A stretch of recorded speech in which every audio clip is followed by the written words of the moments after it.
Il n'y a pas de cas de différent, il n'y a pas mon cas, moi il est différent. Non, c'est universel cette règle. C'est si je suis bien, je vais pouvoir impacter positivement le monde extérieur, modifier ce que je souhaite.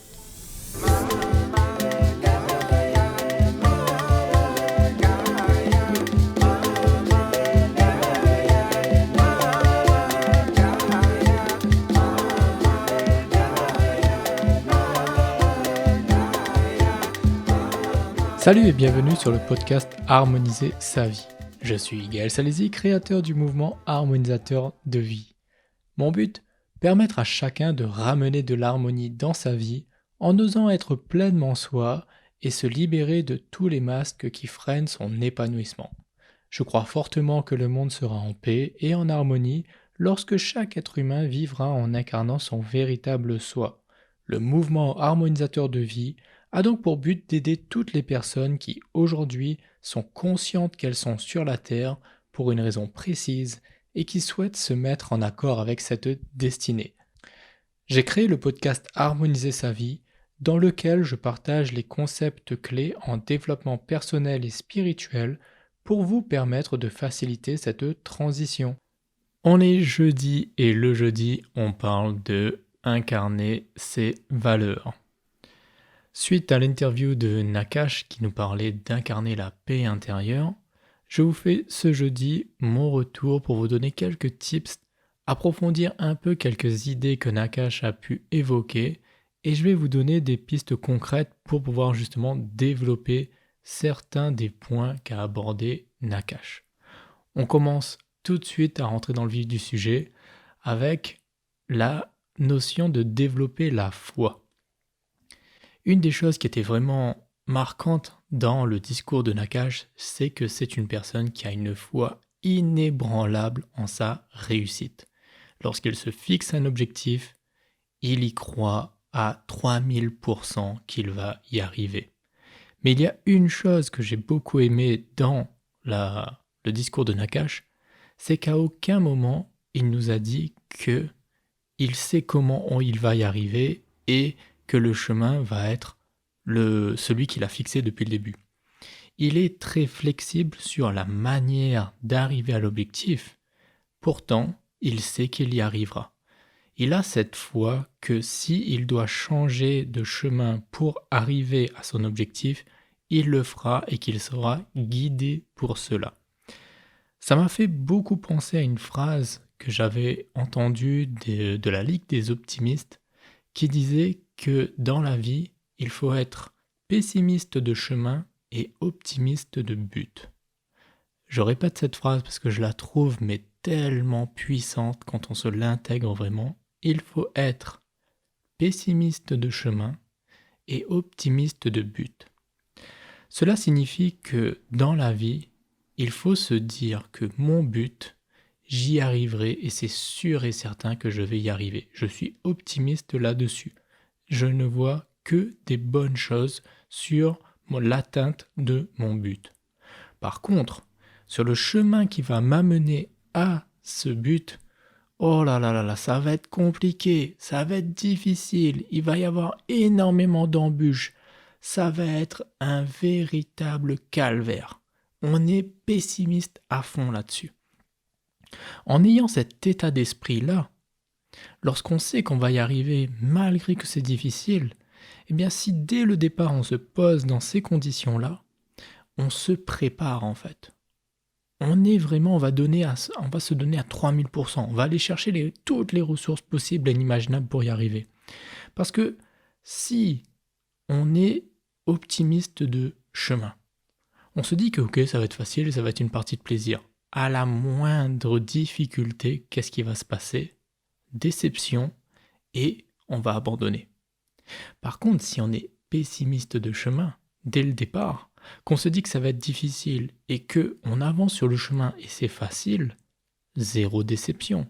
Au contraire, on est toujours dans l'action et on avance et donc on arrive à son but.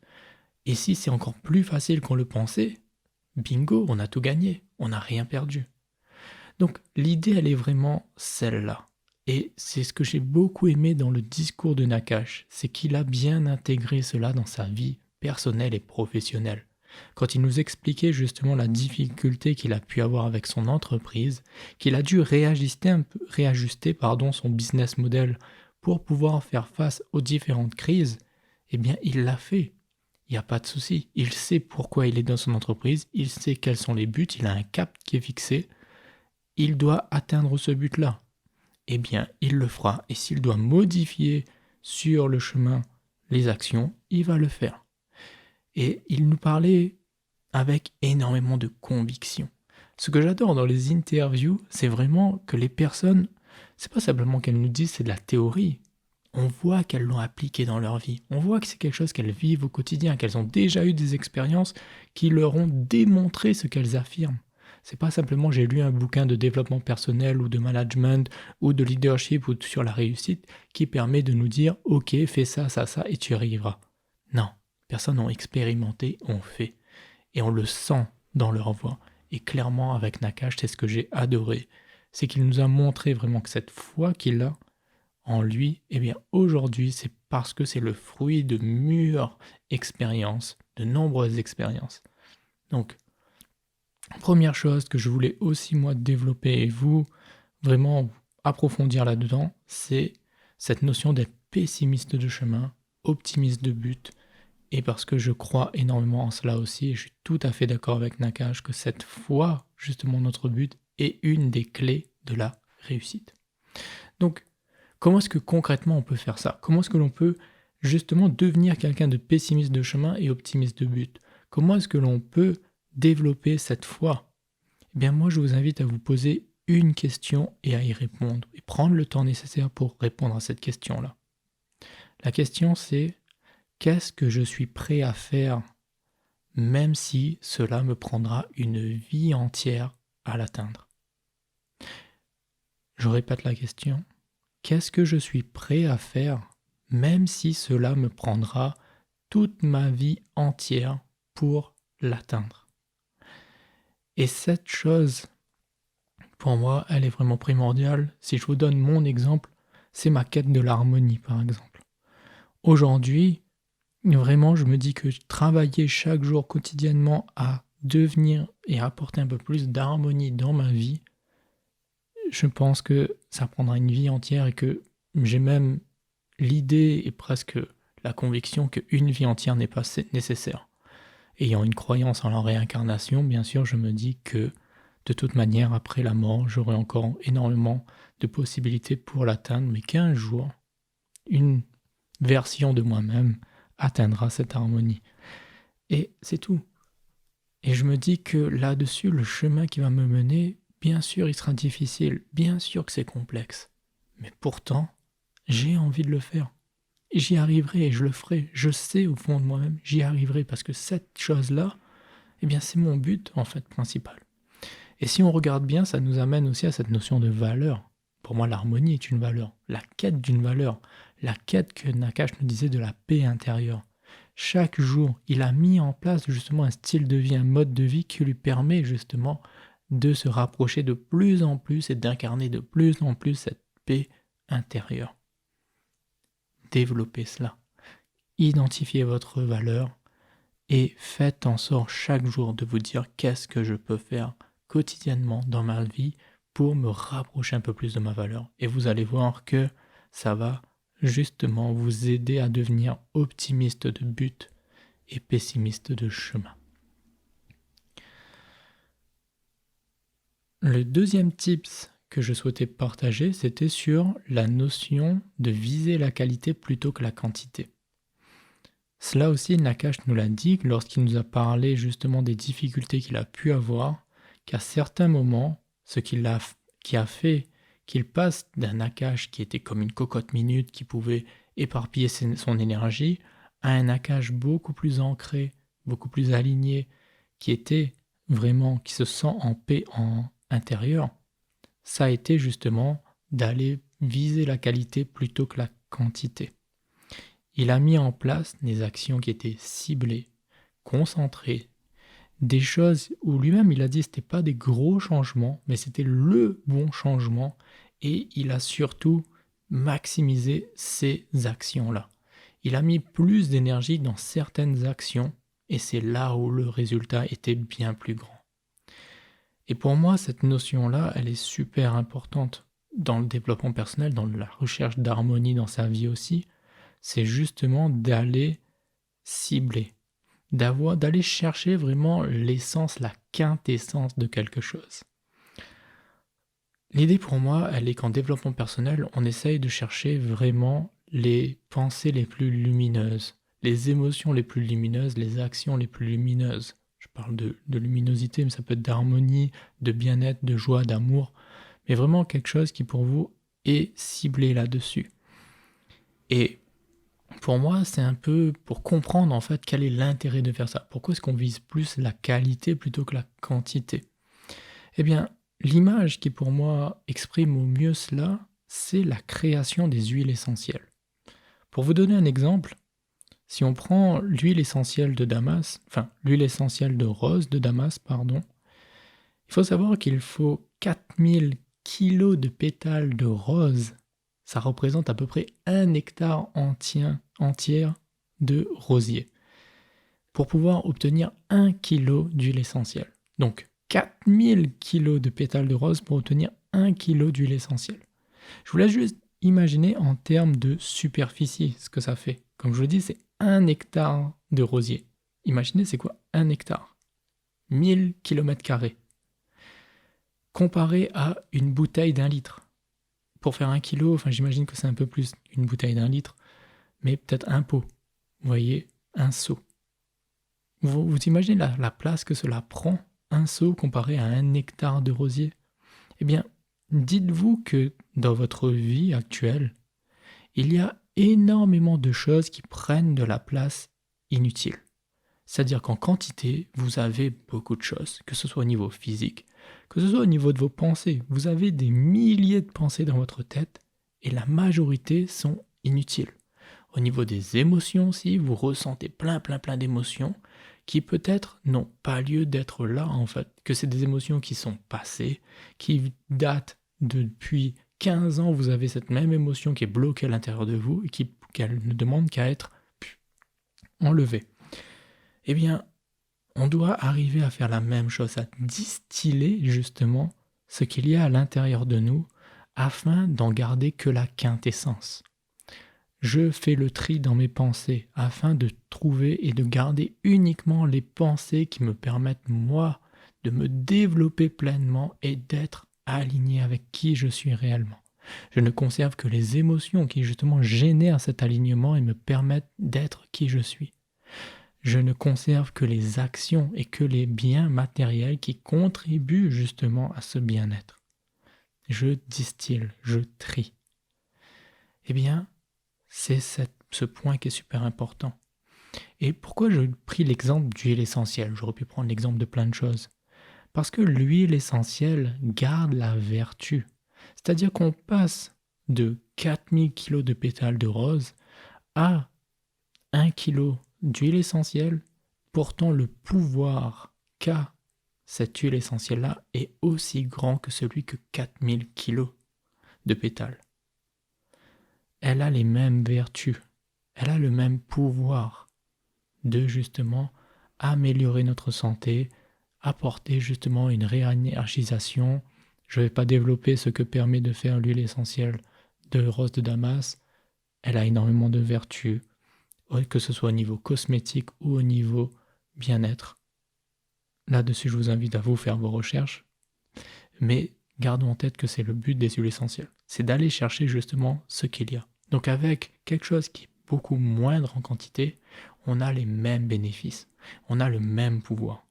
Donc si vous conservez des actions bénéfiques et la quintessence des actions positives de votre vie, vous gardez le même pouvoir en ayant à générer et à déployer moins d'énergie.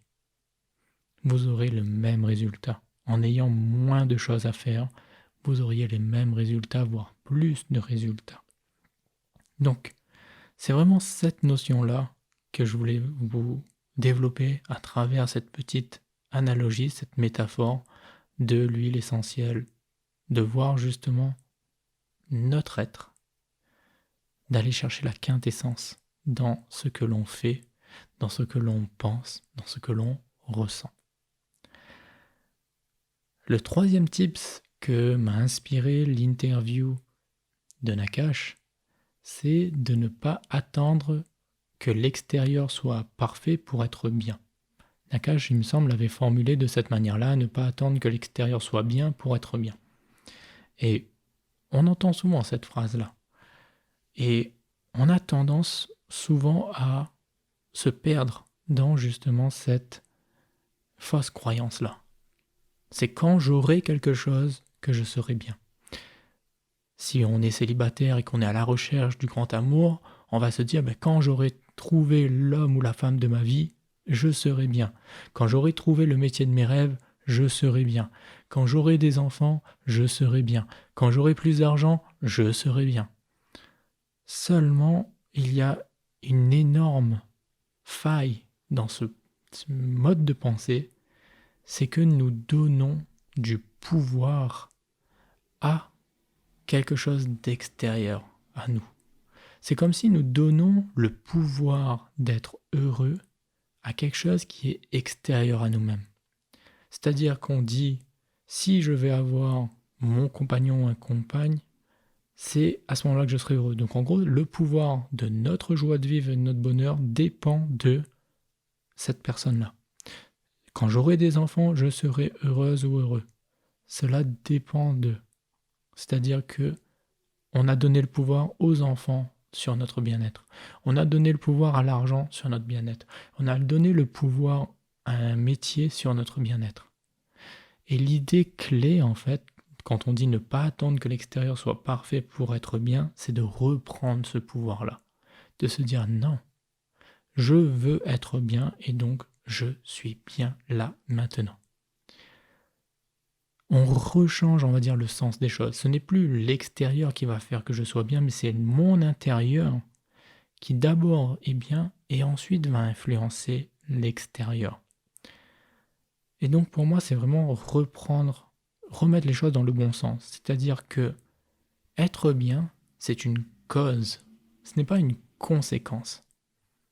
C'est si je suis bien, alors il va se passer quelque chose. Si je suis bien, alors je vais avoir quelqu'un dans ma vie. Si je suis bien, alors je vais avoir des enfants. Si je suis bien, alors je vais avoir plus d'argent. Si je suis bien, alors je vais avoir le métier de mes rêves. Dans ce sens, les choses doivent aller. Et lorsque l'on prend conscience du fonctionnement, du bon sens, justement dans lequel les énergies vont fluctuer de soi vers l'extérieur, alors à ce moment-là, c'est tout un autre monde qui s'ouvre à nous-mêmes. Parce qu'il suffit juste de se dire, en fait, j'arrête de me concentrer sur rechercher quelqu'un. J'arrête de me concentrer sur rechercher un métier. J'arrête de me concentrer sur faire plus d'argent. J'arrête de me concentrer sur juste trouver quelque chose d'extérieur ou de construire quelque chose d'extérieur. Je mets en priorité d'abord, est-ce que je suis bien ? Est-ce que je suis bien ? Point. Et si je suis bien, à ce moment-là, je peux aller construire les choses à l'extérieur. Justement, je peux aller impacter l'extérieur. Mais tant que je ne suis pas bien, ça sert à rien de se tourner vers l'extérieur. Ça sert à rien d'aller regarder à l'extérieur si à l'intérieur, ce n'est pas bien en place, c'est pas aligné, c'est pas heureux, c'est pas joyeux. On pourra faire tant qu'on veut. Et la clé ensuite, c'est pourquoi justement agir sur l'extérieur. Bien sûr, pour pouvoir pérenniser ce bien-être, pour pouvoir le renforcer, pour pouvoir faciliter justement l'accès à ce bien-être intérieur. Mais la clé, elle est vraiment de garder en tête que l'élément déclencheur, ça vient de soi à l'intérieur. Du moment qu'à un moment, j'ai pu me sentir bien, et que j'ai utilisé l'énergie dans le bien que j'avais là pour impacter l'extérieur, les choses vont se faire. Donc, la clé, elle est vraiment celle-là. C'est si on veut un futur dans lequel on est bien, il faut d'abord travailler sur avoir un présent dans lequel on est bien. Pour cela, voilà le tips que j'ai envie de vous donner. Comment est-ce que l'on développe ça ? Comment est-ce que l'on développe à nouveau cet état d'esprit de ok, j'arrête de me tourner vers l'extérieur, je me concentre d'abord sur l'intérieur. Comment est-ce que l'on fait pour garder justement cet état d'esprit ? Parce que beaucoup de personnes vont dire ok, ouais, Gaël, C'est facile à dire, mais si tu étais dans ma vie, clairement, il n'y a rien pour être bien dans ma vie. Et comment est-ce que tu veux que je puisse d'abord me concentrer? C'est parce que justement, je dois changer la situation dans laquelle je suis pour pouvoir être bien. Non, j'ai envie de dire non. C'est là, on est en train de retomber dans, ok, mon cas est spécial, Gaël, tu parles de manière générale, mon cas à moi, il est différent. Non, c'est une loi universelle dans laquelle je suis en train de vous parler. Elle s'applique à tout le monde. Il n'y a pas de cas de différent, il n'y a pas mon cas, moi, il est différent. Non, c'est universel cette règle. C'est si je suis bien, je vais pouvoir impacter positivement le monde extérieur, modifier ce que je souhaite. Tant que je ne suis pas bien, je ne peux pas le faire. Comment on fait cela? Commencez par 5 secondes d'être bien par jour. Simplement. Déjà, est-ce que vous pouvez vous dire, est-ce que vous êtes conscient qu'à un moment de votre journée, vous êtes bien? Est-ce que vous en êtes conscient? Parce que je peux vous assurer qu'il y a un moment de votre journée où vous êtes bien. Et ne me dites pas que c'est pas vrai, 5 secondes. Ça peut être 1 seconde, ça peut être au moment où vous avez mis votre fourchette dans votre bouche et que vous avez senti le goût de cette chose que vous avez mangée, vous vous êtes senti bien. Ça peut être au moment où vous êtes sorti de votre chez vous pour la première fois dans la journée et que vous avez senti le premier rayon du soleil sur vous. Vous vous êtes senti bien. Ça peut être quand vous êtes levé, que vous avez croisé le regard d'une personne que vous aimez. Paf, vous vous êtes senti bien. Ça n'a peut-être pas duré.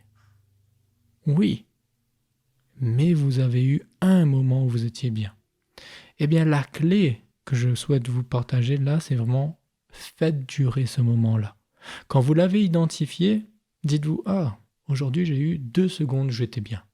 Eh bien, demain, je vais faire en sorte d'avoir 4 secondes. C'est-à-dire que quand je vais croiser le regard de cette personne-là qui m'a fait du bien, au lieu de juste zioter, comme on dit en créole, juste de regarder rapidement, je vais prendre le temps de contempler le regard à ce moment-là. Je vais rallonger ce moment-là.